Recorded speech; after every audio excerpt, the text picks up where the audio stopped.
नमस्कार, आप लोग देख रहे हैं इन्फो न्यूज और मैं हूं आपके साथ चेतन।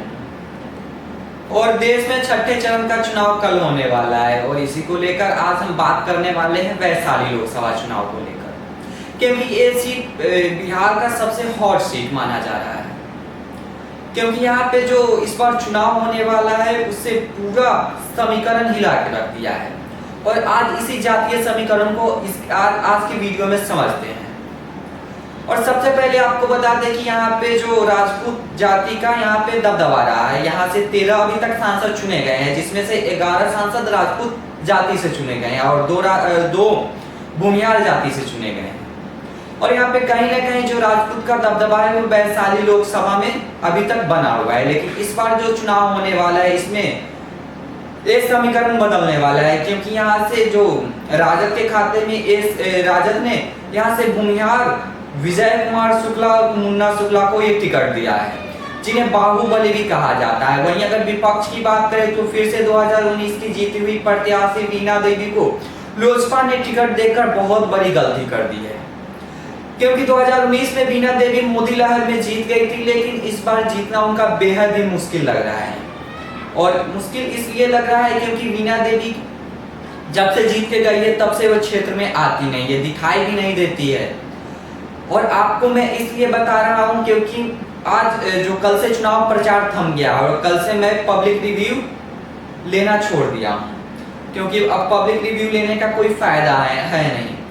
और मैंने जितना भी पब्लिक रिव्यू लिया है उसके आधार पर मैंने एक अपना आंकड़ा निकाला है और आज इसी आंकड़े को समझता हूं कि इस बार वैशाली में नया सांसद कौन बनेगा।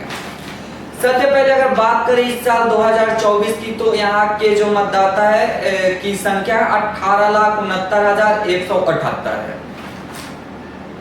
और यहाँ से वीणा देवी जो 2019 में थी 5,68,215 वोट उनको मिला था और यहाँ पे कुल 62% मतदान हुआ था।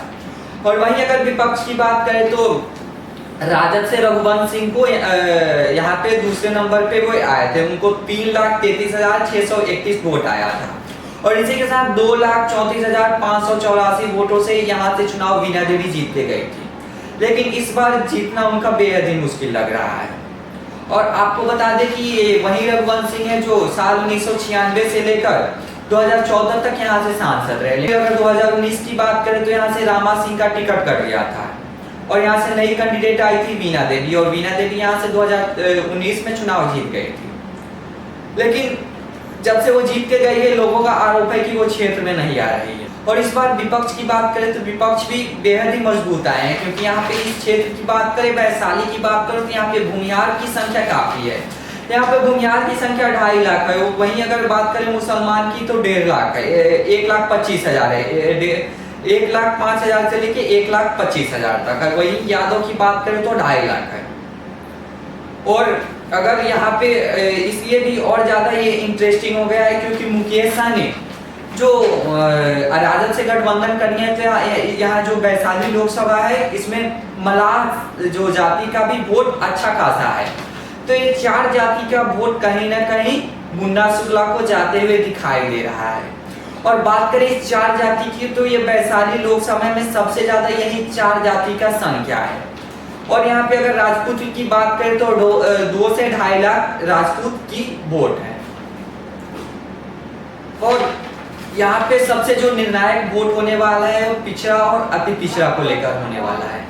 और अगर बात करें यहाँ पे जो कुर्मी जाति की बात करें, नीतीश कुमार की बात करें तो वो बदलते रहते हैं और अगर उनके नाम पे भी वोट जा रहा है तो, लेकिन सबसे बड़ा यहाँ पे मुद्दा ये आता है कि जो 2020 में जो विधानसभा चुनाव हुआ था उसमें चिराग पासवान जो जितने भी जो जेडीयू के खाते में जितने भी विधानसभा में सीट गया था वहां से लोजपा ने अपना प्रत्याशी खड़ा किया था। और ये एक सबसे बड़ा कारण है क्योंकि ये सीट लोजपा के खाते में गई है, तो जो कुर्मी जो जाति है वो इसलिए भी नाराज है, वो भी मुन्ना शुक्ला का कहीं ना कहीं समर्थन दिखाई दे रहा है।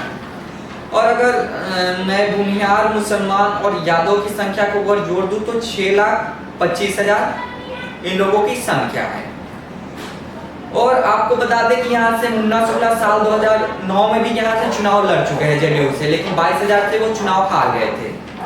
और उनकी पत्नी 2014 में भी चुनाव लड़ी थी, जो निर्दलीय लड़ी थी, तब उनको 1 लाख वोट मिला था, जो उनके व्यक्तिगत छवि पर, उनके व्यक्तिगत विचार पर उनको 1 लाख वोट मिला था। तो कहीं ना कहीं ये जो शुक्ला जी का जो व्यक्तिगत वोट है ये भी उनका मिलने वाला है। और अगर मैं बीना देवी की बात करूं तो उनका यहाँ पे जमकर विरोध हो रहा है, क्योंकि विरोध इसलिए भी हो रहा है क्योंकि जब चिराग पासवान की पार्टी वो छोड़ के जब बीच मझधार में चली गई थी और उन्होंने जो चिराग पासवान के चाचा पशुपति पारस है उनके पार्टी में चली गई थी, तब चिराग पासवान के पास एक भी सांसद नहीं था। और चिराग पासवान का जो अभी जब टिकट देने का समय आया तो वो बोल रहे थे कि मैं सोचूंगा जो मुझे छोड़ कर गया है उन्हें कैसे टिकट दूं, लेकिन फिर से उन्होंने बीना देवी को टिकट दे दिया, जिस पर विपक्ष भी हावी है कि आखिर क्या कारण है जिस कारण जो उन्हें बीच मझधार में छोड़ के चला गया था तो फिर से उन्हीं को वो टिकट दे रहे हैं। तो इस कारण भी कहीं ना कहीं बीजेपी को जो एनडीए है उन्हें नुकसान दिखाई दे रहा है। और अगर वैशाली लोकसभा की बात करें तो यहाँ पे 6 विधानसभा इसके अंदर आता है और आपको एक एक करके 6 विधानसभा की क्या कुछ इसमें किस पार्टी का अभी तक यहाँ पे विधायक है इसके बारे में समझाते हैं। वैशाली लोकसभा सीट में वैशाली विधानसभा के अलावा मुजफ्फरपुर के 5 विधानसभा क्षेत्र मीनापुर, कांटी, बरुराज, पारू और साहेबगंज है।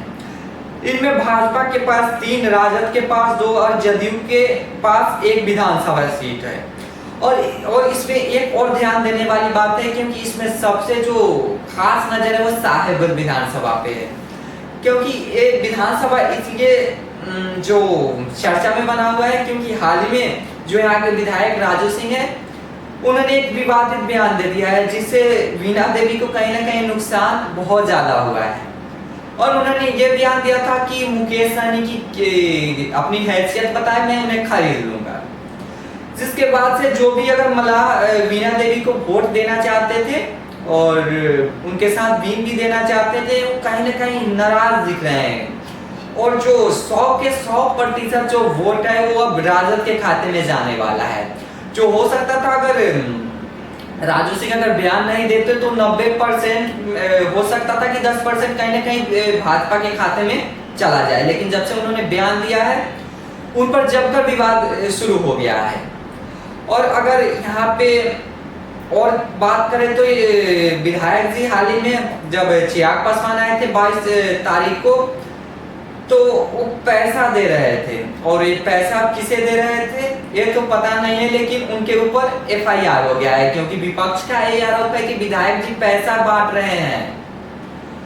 और जब विधायक जी से सवाल पूछा गया तो बोल रहे थे कि मैं बाजा बजाने वालों को दे रहा हूँ। उनके ऊपर केस भी दर्ज हो गया है और चुनाव आयोग का भी नजर है क्योंकि ये वीडियो उनका जमकर वायरल हो रहा है।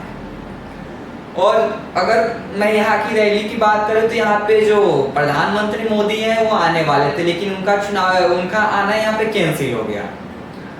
और तेजस्वी जी लगातार यहाँ पे जो वैशाली लोकसभा में है वो दौरा कर रहे थे।